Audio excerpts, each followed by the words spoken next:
নমস্কার, অপর্ণা টেস্টি ওয়ার্ল্ডের সকল দর্শক বন্ধুদের অনেক অনেক স্বাগত। বন্ধুরা, এই গরমের দিনে যদি ঠান্ডা কিছু খাওয়া যায় তাহলে কিন্তু শরীরটা পুরো একেবারে ঠান্ডাই থাকে। তাই এই গরমের দিনে ঠান্ডা ঠান্ডা যদি সিমাই থাকে ফ্রিজে রাখা তাহলে কিন্তু অসাধারণ হয়।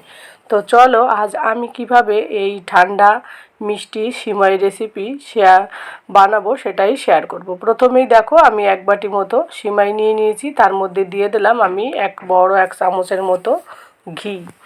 ঘিটা দিয়ে আমি এই সিমাইগুলোকে একটু ফ্রাই করে নেব। যেহেতু এই সিমাইগুলো ফ্রাই করা না, কিছু কিছু সিমাই থাকে বাজার থেকে নিয়ে আসা হয়, সেইগুলো একটু ফ্রাই থাকে, সেইগুলো ফ্রাই করা একটু কম লাগে, কিন্তু এটা পুরো কাঁচা দেখে বোঝা যাচ্ছিল। আর একটুখানি যে কোনো সিমাই একটু হালকা একটু ঘি দিয়ে যদি একটু ফ্রাই করে নেওয়া হয় তাহলে কিন্তু সিমাইয়ের টেস্ট আরও হয় অসাধারণ।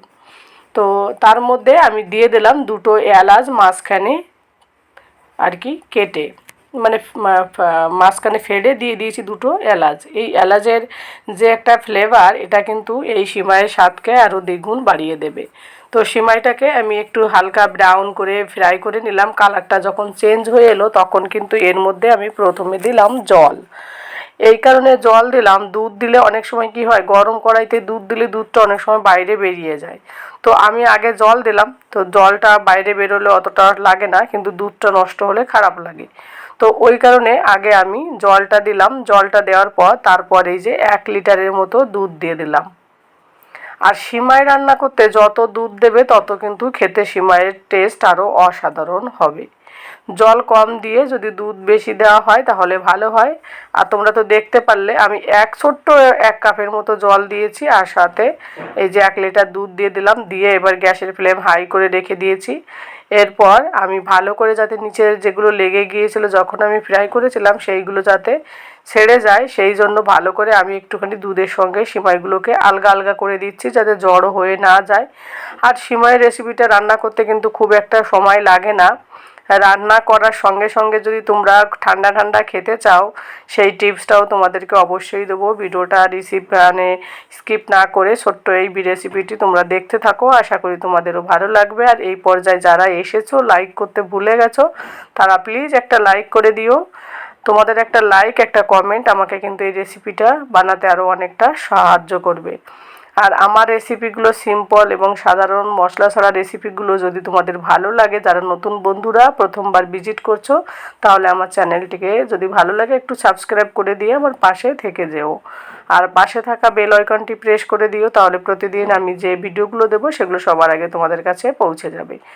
আর আমি খুব একটা চিনি দেব না, সেই কারণে দেখলে তো পুরো ফুল বাটি দিয়ে কিন্তু আমি চিনি দিইনি, একটু কমই দিলাম। তো তারপর দেখা যাবে যদি চিনি একবারে বেশি হয় তখন আবার প্রবলেম হয়, ওই জন্য একটু অল্প দিয়েই আমি রেখে দিই। তারপর যদি মনে হয় যে আর একটু চিনি দরকার তখন দেওয়া যাবে। তো যাই হোক, সিমাইটা দেখে বোঝা যাচ্ছে ওর ঝোলটা কিন্তু অনেকটা গাঢ় হয়ে যাচ্ছে, মানে সিমাইটা কমপ্লিট। তো তারপরে দিয়ে দিলাম আমি দুটো তেজপাতা। তেজপাতা দুটো আরও আগে দেওয়া উচিত ছিল, কিন্তু আমার খেয়াল ছিল না। তোমরা শুরুতেই তেজপাতাটা দিয়ে দেবে বন্ধুরা, তাহলে ফ্লেভারটা বেশ ভালোভাবে আসবে। তো আমি আর চিনি দেবো না, যেটা দিয়েছি ওটাতেই হয়ে যাবে মনে হচ্ছে। তো এবার আমি কিন্তু অন্য কোনো কিছু গ্রেভি করার জন্য কিছুই দিইনি, যেহেতু এখন গ্যাসটাকে কমিয়ে দিয়েছি। আর দুধটা তখন ফুটে উঠেছে আস্তে আস্তে করে, কিন্তু সিমাইয়ের কালারটা চেঞ্জ হতে এসেছে, একেবারে গ্রেভিটা সুন্দর হতে এসেছে। তারপরে আমি আগে থেকে ভিজিয়ে রেখেছি ছোট 1 বাটির মতো কিশমিশ। সেই কিশমিশগুলোকে ভিজিয়ে রেখেছিলাম আগে থেকে। আর অনেক সময় কি হয়, টক কিশমিশ হলে দুধ ফেটে যায়, সেই কারণে অবশ্যই বন্ধুরা সিমাই রান্না করতে গিয়ে কিশমিশটা একটুখানি মানে 2-3 মিনিট আগে দেবে, তাহলে কিন্তু দুধটা ফাটার সম্ভাবনা থাকবে না। এবার আমি সবশেষে দিয়ে দিলাম আবারও 1/2 চামচের মতো ঘি। তাহলে এই সিমাইয়ের স্বাদ কিন্তু আরও বেশি ভালো লাগবে। যেহেতু প্রথমে ঘি দিয়েছি তাই এখন আর আমি 1 চামচ দিলাম না, 1/2 চামচ দিলাম। জাস্ট একটা সুন্দর ফ্লেভার আসবে, ঘিয়ের একটা গন্ধ থাকবে, খেতেও ভালো লাগবে।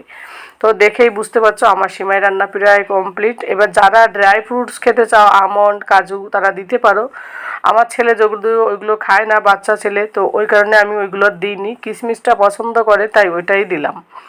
দিয়ে আর 2-3 মিনিটের মতো নাড়াচাড়া দিয়ে গ্যাস অফ করে দিয়ে সার্ভ করে তোমাদের দেখাবো। আর যেটা বলছিলাম তোমাদের বন্ধুরা, এই যে সার্ভ করার পরই ওই গরম অসুবিধা হবে না, যদিও ওই গরম আর কি একটুখানি 2 মিনিটের মতো ফ্যানের উপর রেখে তারপর এটা যদি তুমি ডিপ ফ্রিজে রেখে দাও বরফের আর কি, সেখানটায় 2 মিনিট জাস্ট রাখলেই কিন্তু ঠান্ডা হয়ে যাবে। আর একেবারে কলিজাও ঠান্ডা হয়ে যাবে। এই রেসিপিটা যদি খাওয়া যায় দুপুরবেলা, অনেক সময় ভাত খাওয়ার পরে, রুটি খাওয়ার পরে একটু মিষ্টি খেতে ইচ্ছা করে, তখন কিন্তু এরকম ঠান্ডা ঠান্ডা যদি সিমই থাকে খেতে অসাধারণ লাগে। বিশেষ করে গরমের দিনে ফ্রিজে রাখা সিমই খেতে জাস্ট অসাধারণ। তো বন্ধুরা, আজকের আমার এই ছোট্ট সিমাইয়ের সিম্পল রেসিপিটি যদি ভালো লাগে অবশ্যই কমেন্ট করে জানিও। সকলে ভালো থাকো।